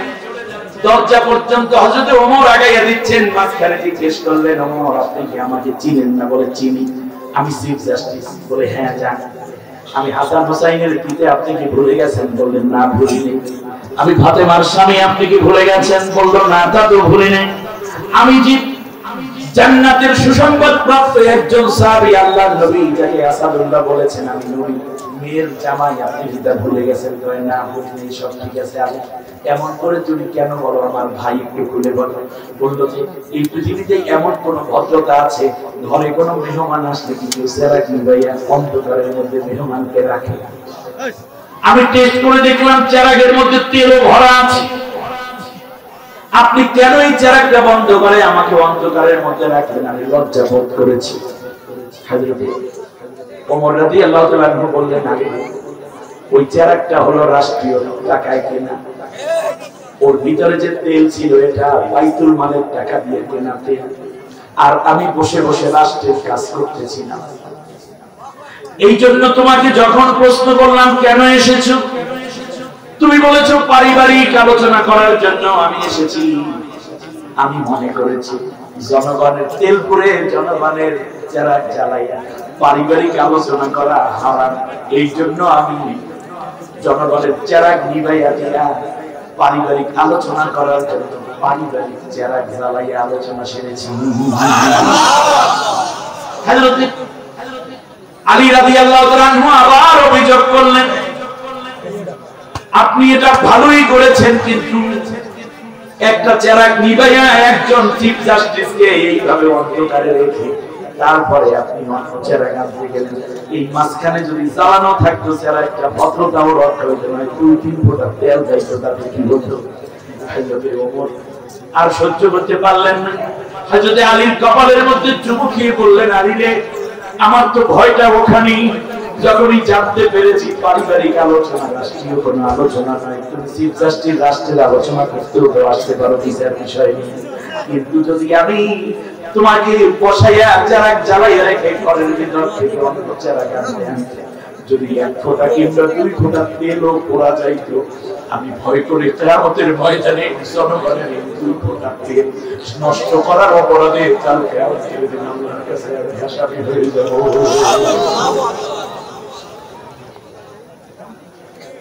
ওসি আসবে, ডিসি আসবে, পুলিশের আইসি আসবে, জাস্টিস আসবে বলে হাজার হাজার মানুষকে আপনি বসাইয়া রেখেছেন ফেরিঘাটে। প্রোটোকল দিয়ে দিতে গিয়ে এত অপচয় হচ্ছে। কারো বাবার নামে আপনি খাওয়াবেন, আপনার স্বামীর নামে আপনি শ্রাদ্ধ করবেন, আপনার জন্মবার্ষিকী মৃত্যুবার্ষিকী পালন করবেন, আর সেখানে জনগণের কোটি কোটি টাকা অপচয় করবেন। এতে আপনি আল্লাহর স্বামী, আপনার বাবা আপনার স্বামী, আপনার ভাই আল্লাহর স্বামী হয়ে গেল। ইসলাম কি বলে? কুলু মিম্মা ফিল আরদ হালালান তাইয়্যিবান। সময় আমাকে তাড়া করে, এটা স্বাভাবিক, ঠিকই দাও। আমার ভাইয়েরা খেয়াল করুন, তাহলে কি দাঁড়ালো? হালাল এবং হারামের স্পষ্ট বর্ণনা আছে কার কাছে? কোরআনের মধ্যে। জোরে বলেন, কোথায় আছে? কোরআনের মধ্যে আছে, ইসলামের মধ্যে। অন্য কোন ধর্মের মধ্যে হালাল কিংবা হারামের কোন বর্ণনা স্পষ্ট নাই। খেয়াল করেছেন? হালাল এবং হারামের কোন স্পষ্ট বর্ণনা নাই, বরং শয়তান তাদেরকে এমন ভাবে ধরে রেখেছে, আল্লাহ যেটা হারাম করেছেন সেইটাই তারা নিজেরা ভক্ষণ করতেছে।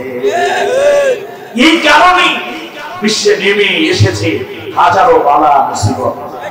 আল্লাহ রাব্বুল আলামিন যেটা হারাম করেছেন সেটাকে বর্জন করার মধ্যেই আরাম, আর কেউ কেউ চিন্তা করে হারামের মধ্যে আরাম। এখন সুদ, তাহলে বলুন তো দেখি, সুদ কি ওয়াজের বিষয় না আইনের বিষয়? ঘুষ, দুর্নীতি, এটা কি আইনের বিষয় নাকি ওয়াজের বিষয়? হযরত আবু বকর রাদিয়াল্লাহু তাআলা ইন্তেকাল হয়েছেন। ইন্তেকাল হওয়ার 3 দিন আগে তিনি 2 বার হঠাৎ বেহুশ হয়ে পড়লেন। হযরত ওমর, উসমান, আলী রাদিয়াল্লাহু তাআলা আলাইহিম আজমাইন তাকে দেখতে গেলেন। একবার হযরত আবু বকর রাদিয়াল্লাহু তাআলা আনহুর মুখ থেকে তখন কেমন যেন একটা পোড়া পোড়া গন্ধ আসছে। অসুস্থ মানুষের মুখ থেকে একটা গন্ধ আসছে। হযরত ওমর রাদিয়াল্লাহু আনহু একেবারে ডান পাশে খুব কাছে বসা, মুখের গন্ধটা পেয়ে তিনি তার মাথার রুমাল একটু নাকের কাছে চেপে ধরলেন। চেপে ধরে বললেন, আবু বকর আপনার মুখ থেকে এতটা পোড়া পোড়া গন্ধ আসে কেন, ব্যাপার? হযরত আবু বকর বললেন, ওমর চিন্তা করবে না, অচিরেই এই দুর্গন্ধ বন্ধ হয়ে যাবে। কারণ যেই দিন বিশ্বনবী পৃথিবী থেকে বিদায় হয়ে গেছে, আমার প্রিয় নবী, আমার কলিজার টুকরা নবী, আমার নয়নের মণি নবী পৃথিবী থেকে যেই দিন বিদায় হয়ে গেছে, সেই নবীর শোকে আমার কলিজাটা পড়ে গেছে। ওই পোড়া কলিজার গন্ধ তোমরা এখন পাইতেছো, সেদিন বেশি দূরে নয়, অচিরেই আমি আমার নবীর সাথে দেখা হয়ে যাবে। আমি যেদিন মরে যাব, শুনতেছেন আপনারা? কেন এত বৃত্ত বৈভব? আপনি মুসলিম, আপনার এত লালসা কেন? অন্যের সম্পদ লুট করে হারাম খাবার কেন এত আয়োজন? হযরত আবু বকর বললেন, ওমর রে, ওমর শোনো, যখন শুনবে আমি আবু বকর ইন্তেকাল হয়ে গেছি, তুমি আসবে এবং আমার গোসল দিবে, আমার জানাজা পড়াবে। সুবহানাল্লাহ। আরে এমন দলই তো পড়া দরকার, যেই দলের আমি তার কর্মীর জানাজা পড়ে কবরে রাখে, ঠিক না? যেই সেক্রেটারির জানাজা পড়তে পারে আমির, আমিরের জানাজা পড়তে পারে সেক্রেটারি, এইরকম একটি দলই তো মুসলমানদের করা উচিত। হযরত ওমরকে বলতেছেন, ওমর যখন শুনবে আমি আবু বকর বিদায় হয়ে গেছি, তোমরা আমার কাছে আসবে, আমাকে তুমি গোসল দিবে, জানাজা দিবে।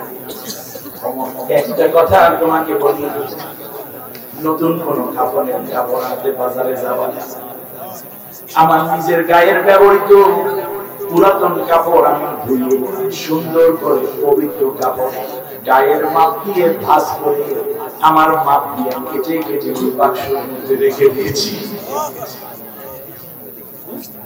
তার কারণ আমাকে যদি নতুন কাপড় দিয়ে তোমরা কাফন দাও, আর যদি রাষ্ট্র পরিচালনা করার ক্ষেত্রে কোনো ত্রুটি হয়ে যায়, আমি যদি আল্লাহর আদালতে ধরা পড়ে যাই, আমার বাইরে কবর বাধাই করা, রঙিন করা, জাঁকজমক করা, কিংবা কোথায় আমার কবর হলে এইগুলো নিয়ে যদি তোমরা চিন্তা করো, কোনো লাভ নেই। তার কারণ কাফনের কাপড় উপর ভিত্তি করে জান্নাত জাহান্নাম হয় না। পুরান কাপড় দিয়ে কাফন জড়িয়ে দিবে, এরপরে তুমি জানাজা দিয়ে আমার লাশ আল্লাহর নবীর কদম মোবারকের পাশে রেখে দিবে। যদি আল্লাহর নবী অনুমতি দেন, তাহলে তার ডান কাঁধ বরাবরে আমাদের সরাইয়ে দিবে। আমার ভাইয়েরা খেয়াল করুন, আজকে যারা মন্ত্রী আছেন, আপনি মুসলমানের সন্তান, মুসলমানের প্রিমন্ত্রী, আপনি ডিসি, এসপি, র্যাব, গোয়েন্দা, সেনা, নৌপ্রধান, যাই হন না কেন, মেম্বার, চেয়ারম্যান, এমপি, মন্ত্রী, আপনি কালমাস লেনিন, মাও সেতুং, ফ্রয়েড, হেগেলের উত্তরসূরি নন। আপনি হচ্ছেন মুহাম্মদুর রাসূলুল্লাহ এবং আবু বকর, ওসমান, আলী, তালহা, জুবাইর, খাব্বাব, খুবাইব, বিলাল আরবদের উত্তরসূরি। আপনার শরীরের মধ্যে হারাম যাওয়ার কথা না। অতএব আজকের এই জীবনে, ব্যক্তি জীবনে হারাম হচ্ছে, হারাম খাবার ভক্ষণ করা যাবে না।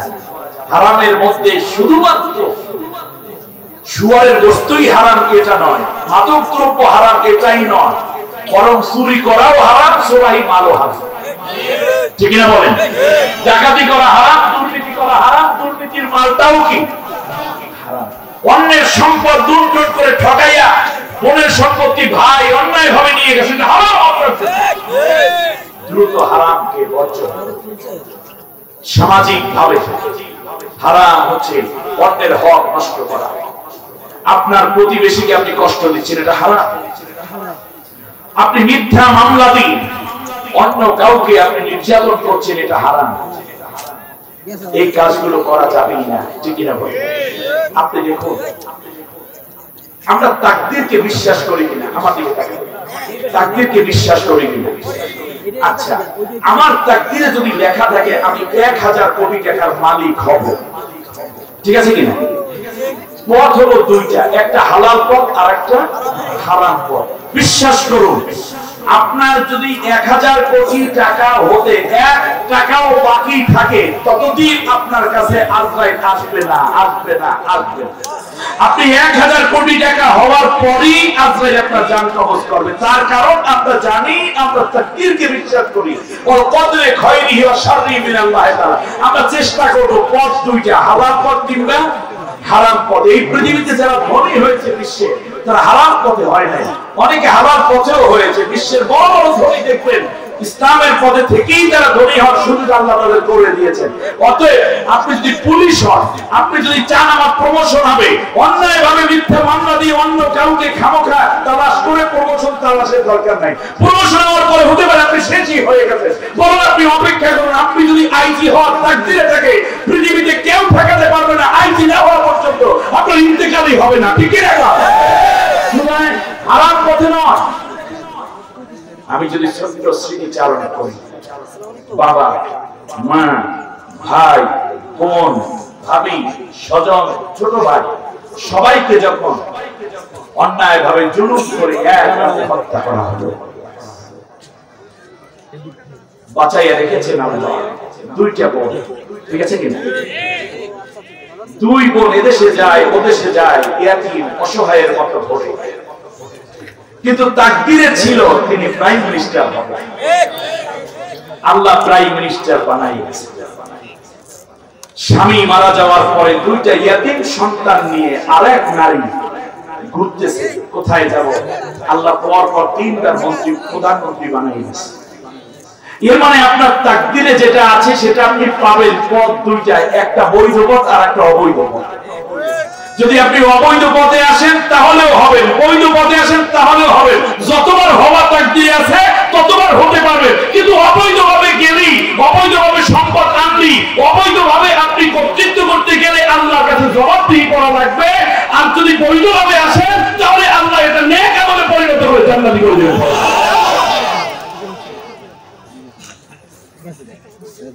রাষ্ট্রীয় জীবনে অন্যায়ের আশ্রয় নিতেন হযরত ওমর বিন আব্দুল আজিজ রাহিমাহুল্লাহ। তার শাসনামলে এই ঘটনাটা বলে আমি শেষ করছি। দুই লোক আসছে জায়গা জমি সংক্রান্ত বিষয় নিয়ে, 1 হাত জমিনের আছে না, বাড়ি কাছাকাছি হইলে এই বাড়ি ওই ঘর এই বাগান ওই 1 হাত 2 হাত নিয়ে বাইসা যায় না মাঝে মাঝে। এই 1 হাত জমিনের জন্য দুই ভদ্রলোক দ্বন্দ্ব করতেছে। বলে ঠিক আছে আমরা ওমর বিন আব্দুল আজিজের কাছে যাই। ওমর বিন আব্দুল আজিজের কাছে যাওয়া হলো। যাওয়ার পরে সব বিষয় বলবেন। এর আগে দেখতেছেন ওমর বিন আব্দুল আজিজ নিজে কূপ থেকে পানি উঠাইয়া বাড়িতে নিয়ে যাচ্ছেন। পেছন দিক থেকে ডাক দিয়েছেন যে আমিরুল মুমিনিন একটু থামেন, আমাদের একটু আপনার বাসায় যাওয়ার দরকার নাই। বাসাও তো ভাঙা ছিল, তার কত বিল্ডিং ছিল। ওমর বিন আব্দুল আজিজ দাঁড়ালেন। মাথার মধ্যে যে কলসিটা ছিল ওই কলসিটা তিনি রাখলেন তার পুরো উপরে। এক পা জমিনে রাখছে আর এক পা ভাঁজ করে ওই কলসিটা এখানে রাখছে। কঠিন কাজ না, সহজ কাজ। কাঁপতেছে। বললেন কি হয়েছে বলেন বলেন। যে এইভাবে এখন কি করি বলেন তো দেখি, আমাদের একটু মীমাংসা করে দেন। তো একজনে নালিশ করতেছে আর একজনে জিজ্ঞেস করছে আমিরুল মুমিনিন আপনি কাজ করেন, আপনি এই কলসিটা মাটিতে রাখেন। হযরত ওমর বিন আব্দুল আজিজ বলছেন না আমি রাখবো না, তার কারণ এখন কলসিটা ভেজা। ভিজা কলসি যদি মাটির উপরে রাখে তাহলে কিছু মাটি কলসের নিচে বেজে যাওয়ার সম্ভাবনা। এই মাটি যদি আমার ঘরে নিয়ে যাই, এই হারাম খাবারের কারণে, হারাম মানে কত অন্যের মাটি আমার ঘরে যাওয়ার কারণে, মাটি তো হালাল কিন্তু অন্যেরটা এইভাবে নেওয়ার কারণে আল্লাহর কাছে আমার জবাবদিহি করা লাগতে পারে। এই ভয়ের কারণে আমার কষ্ট হলেও এটার উপরেই রাখছি। আমি তোমাদের দুইজনের কথা শুনি অসুবিধা নেই। তো দুইজনে বলতেছে হুজুর আসাম আমাদের বিচার করার দরকার নেই, আমাদের বিচার হয়ে গেছে। এ বলতেছে ভাই তুমি নাও জমিন, আমার দরকার নেই। বলছে না তোর জমি তুই নিয়ে গেছে, এত কিছু দরকার নেই, জমি আমি নেব না। সুবহানাল্লাহ বলেন। ইন্না আকরামাকুম ইনদাল্লাহি আতকাকুম। তোমাদের মধ্যে ওই ব্যক্তি আল্লাহর কাছে প্রিয় যে আল্লাহ তাআলাকে বেশি ভয় করে। আর এই জন্য আল্লাহ রাব্বুল আলামিন বলেন এই রকম ভীতির নীতি অবলম্বন করে যারা হারাম থেকে নিজেদেরকে বাঁচাইয়া রাখবে পারিবারিক জীবনে হারাম হচ্ছে আপনি পর্দা করবেন এবং সতীত্বকে হেফাজত করবেন, জেনা ব্যভিচার করবেন না। নবী বলেছেন যে আমার কাছে দুইটা জিনিসের জামিনদার হবে, আমি তার জন্য বেহেশতের জামিনদার হয়েছি।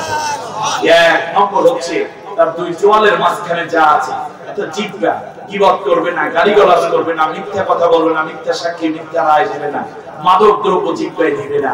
আর তার দুই উরুর মাঝখানে যা আছে মানে সতীত্ব, এটা স্বামী স্ত্রী ব্যতীত অন্য কোথাও ব্যবহার করবে না, বিয়ের আগেও না বিয়ের পরেও না।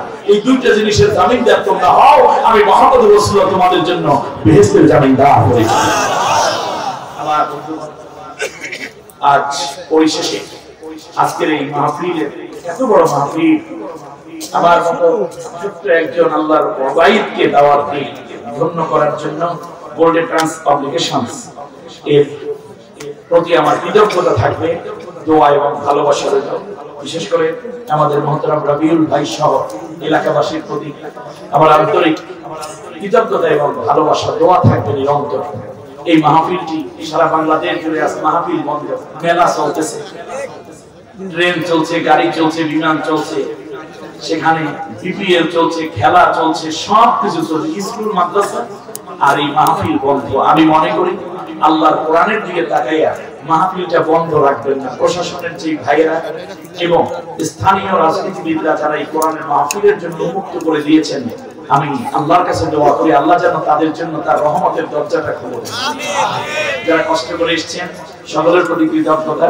পরিশেষে ভারতে উদ্ভূত পরিস্থিতি যেটা আছে, হেজাব করা আমার অধিকার, যেমন তুমি শাখা পরা তোমার, তিলক করা কিংবা লাল সিঁদুর পরা তোমার অধিকার, অতএব আমার অধিকার তুমি যদি নিয়ে টানাটানি করো তাহলে তোমার কলিজা ধরে মুসলমানরা টানবে হবে। আল্লাহ রাব্বুল আলামিন আমার মুস্কান বোন সহ তামাম বিশ্বে এইরকম কোটি কোটি বোন তৈরি করে দিন।